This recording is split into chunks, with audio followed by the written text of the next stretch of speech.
I can still feel the sting of his hands shoving me to the floor, the coldness in his eyes as he threw me out like garbage. This is what my 61st birthday has come to. My own son treating me like I'm nothing. Like I haven't spent my entire life loving him, raising him, sacrificing for him. And now, because of that wretched wife of his, he can't even stand the sight of me. Laura, even her name makes my blood boil. From the moment Henry brought her home, I knew she was trouble. The way she looked at me, like I was just an obstacle in her path.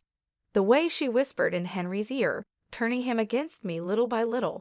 I warned him not to marry her, begged him to see through her manipulations, but he was blinded by lust, by the idea that she loved him unconditionally. Ha! The only thing that woman loves is herself. And now, because of her, I've lost everything, my son, my grandchildren, the family I've dedicated my life to. Cast aside like yesterday's trash. As I sit there wallowing, a car pulls up beside me. The window rolls down, revealing the concerned face of my best friend, Nicole. "Megan, what happened? What are you doing out here?" she asks, her voice laced with worry. I can barely choke out the words. Henry, he kicked me out, said I was crazy and that it was his house now. Nicole's eyes widen in shock, then narrow in anger. He did what? On your birthday? Oh, honey, get in the car. You're coming home with me. I climb into the passenger seat, my body numb as Nicole drives. She keeps glancing over at me, her brow furrowed. This is unacceptable, Megan. Henry can't treat you like this. Something has to be done. I shake my head sadly. What can I do, Mags? He's a grown man. He's made his choice. Nicole purses her lips, a determined glint in her eye. Maybe so, but that doesn't mean he gets to get away with it. You're his mother, for God's sake. It's time Henry and that wicked wife of his learned that there are consequences for their actions. I turn to her, confused. What are you saying? A slow smile spreads across Nicole's face. I'm saying, my dear, that it's time for a little revenge, and I know just the person to help us get it. As we speed into the night, I can't help but feel a spark of hope. I feel a flicker of something I haven't felt in a long time. Hope. Hope that maybe, just maybe, I can make Henry and Laura pay for the pain they've caused. Maybe karma will finally catch up to them. The day started off well enough. It was my birthday, and despite everything that had happened with Henry, I was determined to make the most of it. I spent the morning tidying up the house, putting up a few decorations, and preparing a special dinner. I even bought a cake from the bakery down the street, the one Henry always loved as a kid. Around noon, I called Henry, my heart fluttering with a mix of hope and nerves. To my surprise, he actually answered. Hey, Mom, what's up? His tone was neutral, guarded. I took a deep breath. Well, I was wondering if you, Laura, and the kids would like to come over for dinner tonight. It's my birthday, and I thought it would be nice to spend some time together as a family. There was a long pause. I could hear muffled voices in the background, like he was discussing it with someone. Finally, he spoke. Yeah, okay, we can do that.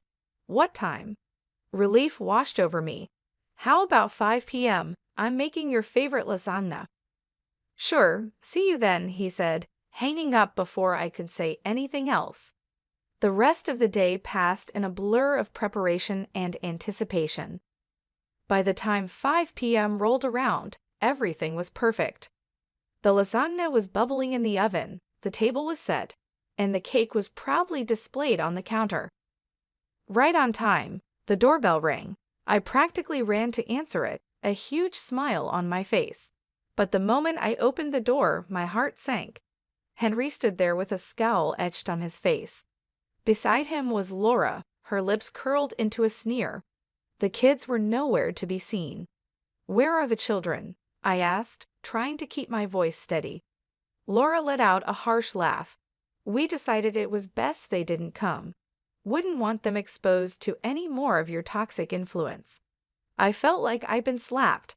Toxic influence? What are you talking about? She stepped forward, jabbing a finger at me.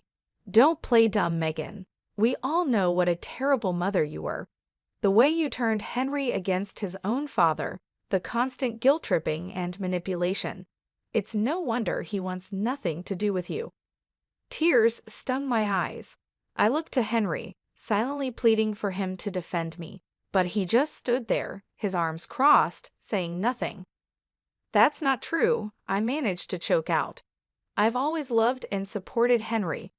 I would never do anything to hurt him." Laura's eyes flashed with anger. "Spare us the martyr act. You're just a selfish, vindictive woman who can't stand that Henry has moved on with his life, that he chose me over you." Something inside me snapped. Before I knew what I was doing, I lunged forward, ready to slap that smug look off her face. But Henry stepped between us, grabbing my wrist in a painful grip. "Don't you dare touch my wife," he growled. "You're pathetic, you know that? Coming up with this whole birthday charade, trying to worm your way back in. Well, it's not going to work. We're done with you." With that, he shoved me backward, sending me stumbling. I caught myself on the doorframe, tears now flowing freely down my cheeks. "Henry, please," I whispered. "I'm your mother." But he just shook his head, his eyes cold. "Not anymore. Come on, Laura, let's go." I watched helplessly as they turned and walked away, slamming the door behind them. The sound echoed through the empty house, a brutal finality to it. And there I stood, alone on my birthday, my heart shattered into a million pieces. I don't know how long I stood there, frozen in the aftermath of Henry and Laura's cruelty. Minutes, hours, it all blurred together. The pain in my chest was unlike anything I'd ever felt before, a deep aching void that threatened to swallow me whole. Eventually, I managed to close the door, my hands shaking. I stumbled to the couch, collapsing onto the cushions as sobs racked my body. How could he do this to me? My own son treating me like I was nothing, like I hadn't spent my entire life loving and caring for him. The sound of my phone ringing jolted me out of my despair. I glanced at the screen, seeing Nicole's name. For a moment, I considered ignoring it, not wanting to burden her with my problems. But the thought of facing this alone was too much to bear. I answered, my voice thick with tears. "Hello. Megan, what's wrong? Did something happen with Henry?" The concern in her voice was my undoing. I broke down, the whole sordid story spilling out between gasps and sobs. Nicole listened patiently, offering words of comfort and support. "That's it," she said firmly when I finished. "This has gone too far. Henry and Laura can't keep treating you like this. It's time for them to face some consequences." I sniffled, wiping my eyes. "What do you mean?" "I mean it's time for a little payback. They think they can just walk all over you, but they've got another thing coming. You're a strong woman, Megan. It's time to start acting like it." Her words ignited a spark within me, a flicker of anger amidst the pain. She was right. I couldn't just sit here and wallow. I needed to do something to take back control. "Okay," I said, my voice steadier now. "What do you have in mind?" I could practically hear Nicole's grin through the phone. "Meet me at the diner in an hour.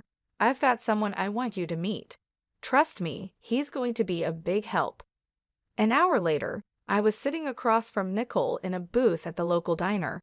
She had a mischievous glint in her eye as she sipped her coffee. "So who is this mystery person?" I asked, curiosity getting the better of me. As if on cue, the bell above the door jingled. Nicole waved at someone behind me. There he is now. I turned, my eyes widening as a tall, broad-shouldered man approached our table. He had a rugged, no-nonsense look about him, like someone who had seen his fair share of trouble. "Megan, meet my brother Jack," Nicole said, gesturing for him to sit. "He's a private investigator."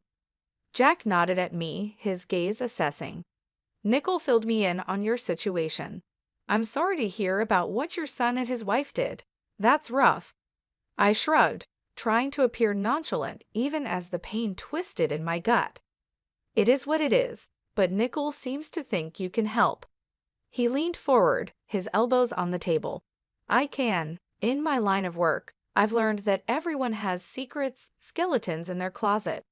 And from what Nicole's told me, I'm betting your daughter-in-law has more than a few. A tingle of anticipation ran down my spine. What are you saying? Jack smiled, slow and dangerous. I'm saying, let me dig into Laura's past. If there's dirt to be found, I'll find it. And once we have that ammunition, well, let's just say karma has a way of coming back around. I sat back, my mind reeling with the possibilities. Could this really work? Could I finally make Henry and Laura pay for what they'd done? Looking into Jack's confident eyes, I made my decision. I'm in, let's do this. He nodded, satisfied. Excellent. Give me a week. I'll be in touch, he said as he stood to leave. I felt a new sense of purpose and determination. They thought they could break me, but they were wrong. It was time for revenge. The week crawled by, each day feeling like an eternity of waiting and wondering. I tried to keep myself busy, throwing myself into cleaning the house, running errands, anything to distract myself from the constant churning of my thoughts. What would Jack find? Would it be enough to bring Henry and Laura down? Nicole checked in on me daily, offering words of encouragement and support. She was the only thing keeping me sane, the only person who truly understood the depth of my pain and anger. Finally, on the 7th day, my phone rang. It was Jack. Megan, it's me. I've got something. Can you meet me at my office in an hour? My heart leaped into my throat. Of course, I'll be there. I arrived at Jack's office with 20 minutes to spare, my nerves jingling. Nicole was already there, pacing the small waiting area. She gave me a tight hug when I entered.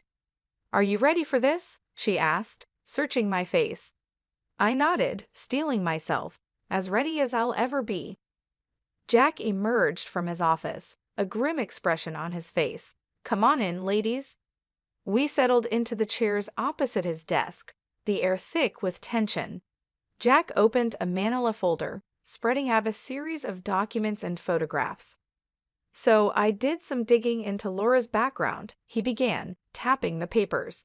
And let me tell you, this woman is no saint. He slid a document toward me. First off, she has a criminal record embezzlement from her previous job. She managed to avoid jail time, but it wasn't pretty.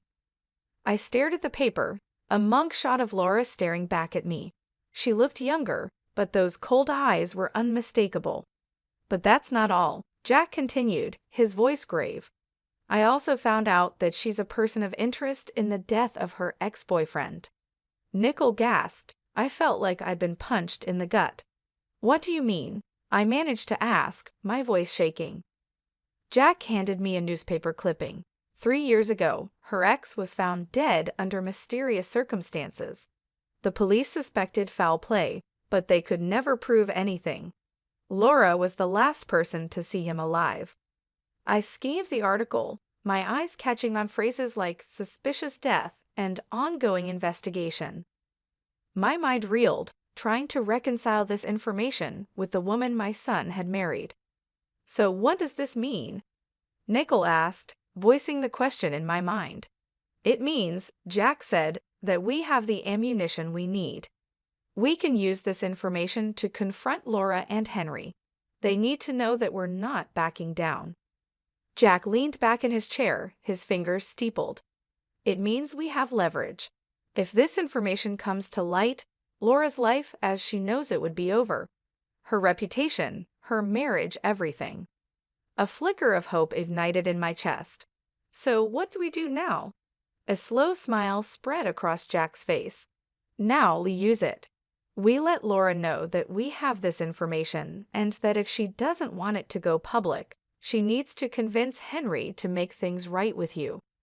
Nicole nodded, her eyes gleaming. And if she refuses? Jack shrugged.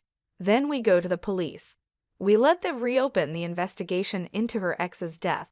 One way or another, Laura will face the consequences of her actions. I sat there, stunned, trying to process it all. Could it really be this simple? Could I really make Laura pay for what she's done, for turning Henry against me? Looking at the determination on Nicole and Jack's faces, I felt a surge of strength. They believed in me, believed that I deserved justice. And for the first time since that awful birthday, I believed it too. "Let's do it," I said, my voice steady. "Let's make them pay." Jack grinned, a predatory gleam in his eye. "Excellent. Give me a day to put everything in motion. By this time tomorrow, Laura won't know what hit her." As we left the office, Nichols squeezed my hand. "You're doing the right thing, Megan. Don't ever doubt that." I squeezed back, feeling a sense of purpose and righteous anger. They had picked the wrong woman to mess with. It was time for Laura to learn that lesson the hard way. True to his word, Jack called me the next day. "It's done," he said, a note of satisfaction in his voice. "I've sent all the information to Laura, along with a message letting her know that if she doesn't want it to go public, she needs to convince Henry to make amends with you." I felt a thrill of anticipation mixed with nervousness. "Do you think it will work?" "Only one way to find out. But trust me, with the dirt we have on her, she'd be crazy not to comply." I hung up, my mind racing. Would Laura really cave? Would she really force Henry to apologize and make things right? A part of me dared to hope, even as another part whispered that it was too good to be true. Hours passed with no word. I paced my living room, jumping at every sound, convinced it was the doorbell or the phone. But as evening fell, there was still nothing. I was about to give up and go to bed when there was a pounding at the door. My heart in my throat, I opened it to find Henry standing there, his face full of fury. "What the hell did you do?" he snarled, pushing past me into the house. I stumbled back, caught off guard. "What are you talking about?" He turned on me, his eyes blazing. "Don't play dumb. Laura told me everything about the private investigator, about you digging up her past." "What? You thought you could blackmail her into making me forgive you?" I stood my ground, lifting my chin. "I didn't blackmail anyone. I just let her know that her actions have consequences, that she can't destroy my life and get away with it." Henry let out a harsh laugh. "Destroy your life? Are you serious? You're the one trying to destroy our marriage, our family, first with your constant guilt-tripping and manipulation, and now this." Anger surged through me, hot and bright. "I'm not the one who turned you against me, Henry. That was all Laura. She's poisoned you. Can't you see that? She's a criminal, a liar, maybe even a murderer." For a moment, Henry looked stunned, then his face hardened. "You're unbelievable. You really think I'm going to believe your crazy accusations over my own wife, the mother of my children?" "They're not accusations, they're facts. Jack found proof." "I don't care what your detective friend found," Henry roared. "Laura is my wife, and I trust her. I love her, and nothing you say or do is going to change that." Tears stung my eyes, blurring my vision. "So that's it then? You're choosing her over me, your own mother." Henry's jaw clenched. "You made that choice for me the moment you decided to pull this stunt. I'm done with you, Mom. Done with your lies, your schemes, all of it." He turned to leave, and panic seized me. I couldn't lose him, not like this. "Henry, please," but he was already gone, slamming the door behind him with a finality that shook me to my core. I sank to the floor, sobs tearing from my throat. It wasn't supposed to happen this way.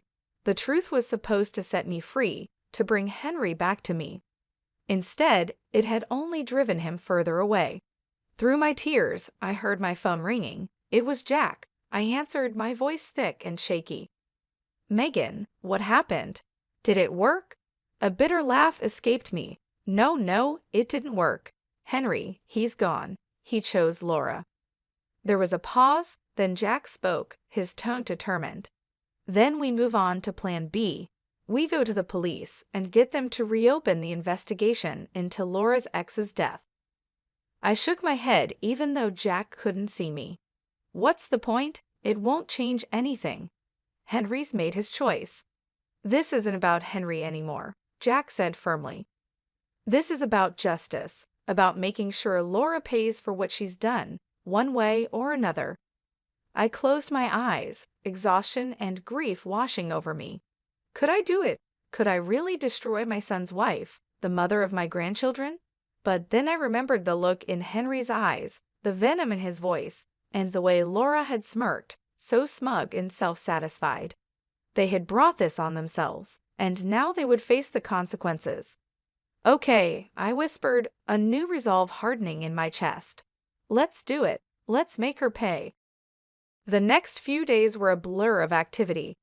Jack and I gathered all the evidence he had collected, organizing it into a neat package to present to the police.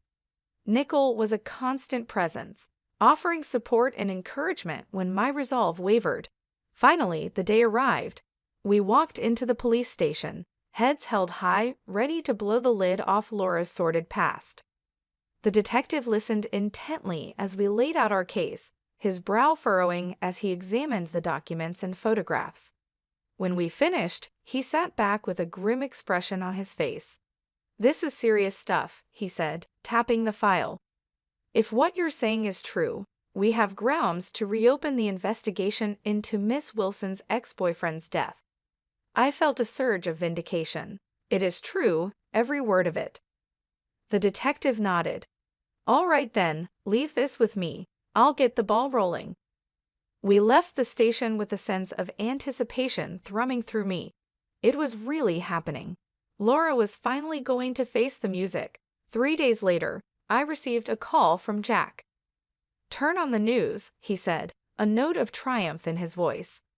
I did as he said, my heart pounding as the anchor's face filled the screen. "Breaking news," she announced, her expression grave. "Local woman Laura Berlin has been arrested in connection with the previously unsolved death of her ex-boyfriend Brian Cox. New evidence has come to light, prompting police to reopen the investigation." I watched, transfixed, as they showed footage of Laura being led out of her and Henry's house in handcuffs, her face a mask of shock and anger. Henry followed behind, looking stunned and lost. A fierce satisfaction burned in my chest. She was finally getting what she deserved. But my joy was short-lived. The news report went on to describe how Henry had to use their savings to post Laura's bail and hire a lawyer. It was a financial blow, one that would undoubtedly put a strain on their marriage. I should have felt guilty knowing that I had played a part in their hardship, but all I could think was that it served them right. They had brought this on themselves with their cruelty and lies. Over the next few weeks, I watched from afar as the drama unfolded. Laura's arrest made headlines, and the public was ruthless. People speculated about her involvement in her ex's death and what other secrets she might be hiding. Henry put on a brave face, standing by his wife in public, but I could see the toll it was taking on him. He looked haggard, worn down by the constant scrutiny and whispers. Part of me wanted to reach out, to offer comfort and support, but I hardened my heart. I reminded myself of how he had cast me aside, the vicious words he had hurled at me. He had made his bed, and now he would lie in it. One afternoon, as I was returning from the grocery store, I spotted a familiar figure on my doorstep. It was Henry, his shoulders slumped, his eyes red-rimmed. For a moment, I considered ignoring him, pretending I wasn't home, but curiosity got the better of me. "What do you want?" I asked coldly as I approached, my arms laden with bags. Henry looked up, his expression a mix of exhaustion and desperation. "Mom, I need your help." I raised an eyebrow. "Oh, now you need my help? What happened to being done with me and my schemes?" He flinched as if I'd struck him.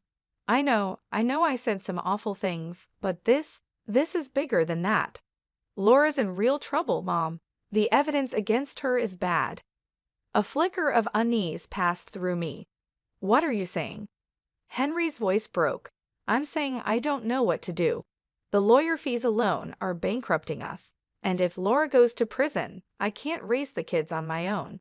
I need you, Mom, please." I stared at him, torn between the urge to comfort and the desire to lash out. He looked so broken, so defeated. But then I remembered the pain he had caused, the way he had abandoned me. I straightened my spine, my voice like ice.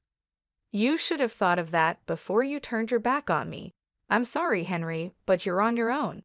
With that, I brushed past him, ignoring his pleas and apologies. He had made his choice, and now he would live with the consequences. A few days after Henry's desperate visit, I received an unexpected call. It was Laura's mother, her voice tight with barely contained anger. "Megan, I know we've had our differences, but I need to ask a favor," she said, the words seeming to pain her. I felt a flicker of surprise. What kind of favor? "It's the kids. With everything going on with Laura's case, Henry's struggling to keep up. He needs a break. I was hoping you could take the children for the weekend." I hesitated, torn. On one hand, the thought of spending time with my grandchildren filled me with longing. It had been so long since I'd seen them. But on the other hand, the idea of doing anything to help Henry and Laura after everything they'd done galled me. "Please, Megan," Laura's mother pressed, as if sensing my reluctance. "I know you love those kids.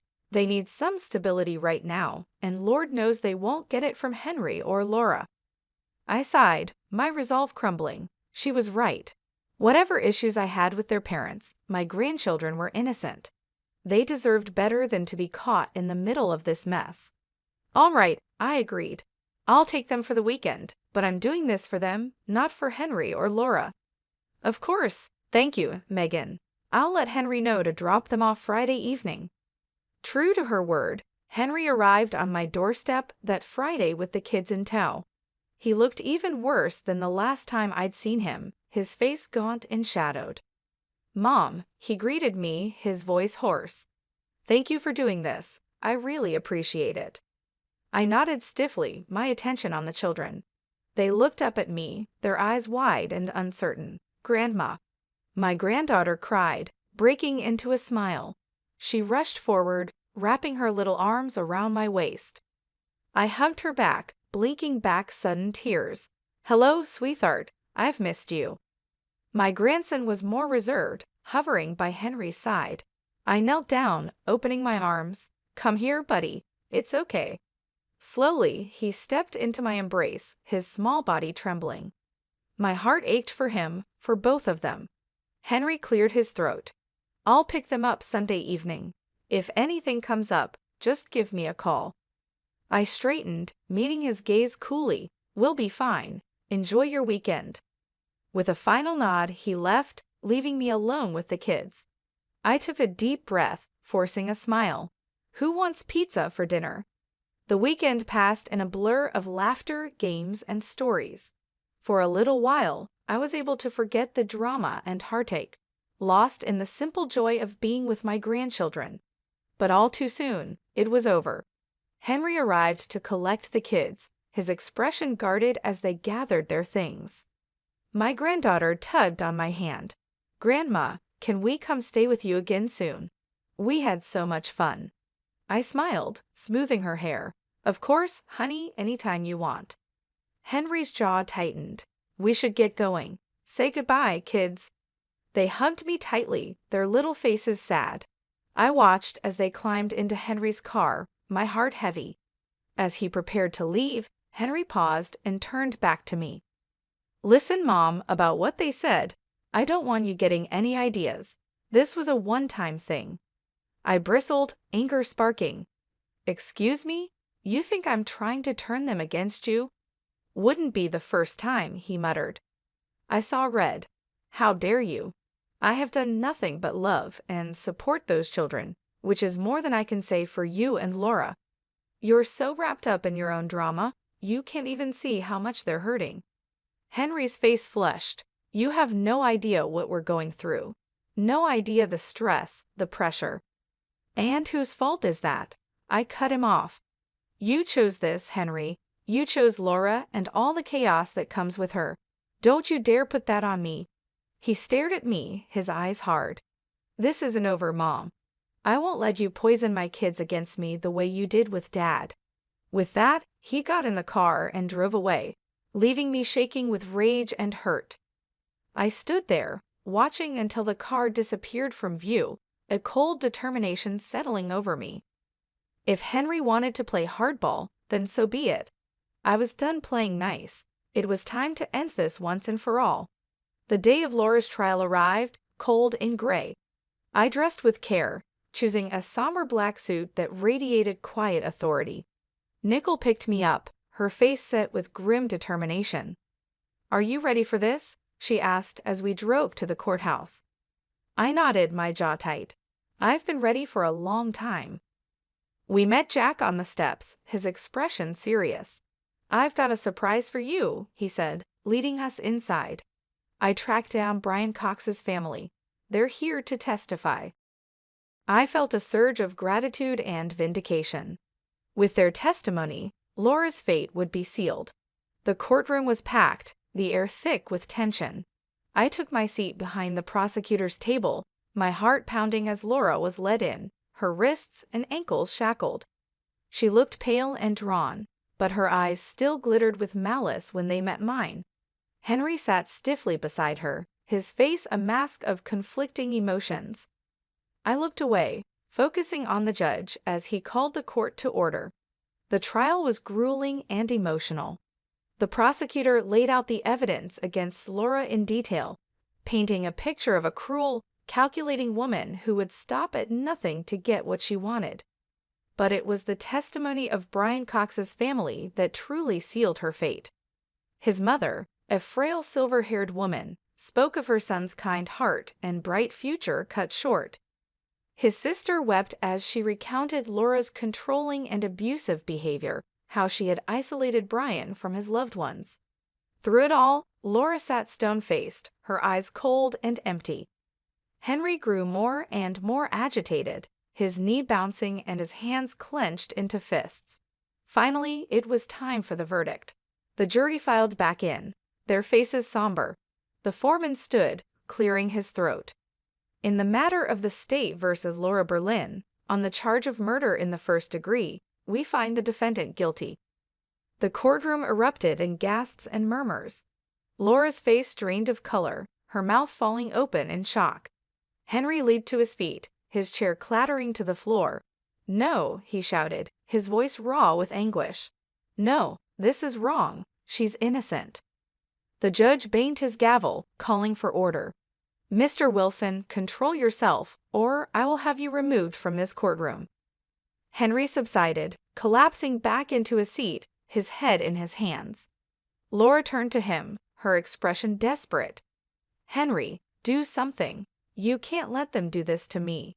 But Henry wouldn't look at her, his shoulders shaking with silent sobs. The bailiff stepped forward, preparing to lead Laura away. I watched, a strange mix of emotions swirling within me. Triumph, yes, but also a hollow sort of sadness. It had come to this, my own son broken and humiliated, his life in ruins. As Laura was escorted out, she turned back, her eyes locking with mine. In that moment, I saw the depth of her hatred, the venom in her soul. "This isn't over," she hissed, her voice low and deadly. "I'll make you pay for this, I swear it." I met her gaze steadily, unflinching. "You've already paid, Laura. You made your choices, and now you'll face the consequences. Goodbye." With that, I turned and walked out, my head held high. It was over. Justice had been served. But even as relief washed over me, a sense of sadness lingered. I couldn't shake the lingering unease. Henry's anguished face haunted me, the devastation in his eyes. Had I gone too far? Had my quest for revenge blinded me to the collateral damage? I shook my head, pushing the doubts aside. No, Henry had made his bed, and now he would lie in it. He had chosen Laura, chosen to turn his back on me. Now he would have to live with the fallout. I stepped out into the cold gray day, drawing my coat tighter around me. It was time to move on, to build a new life for myself.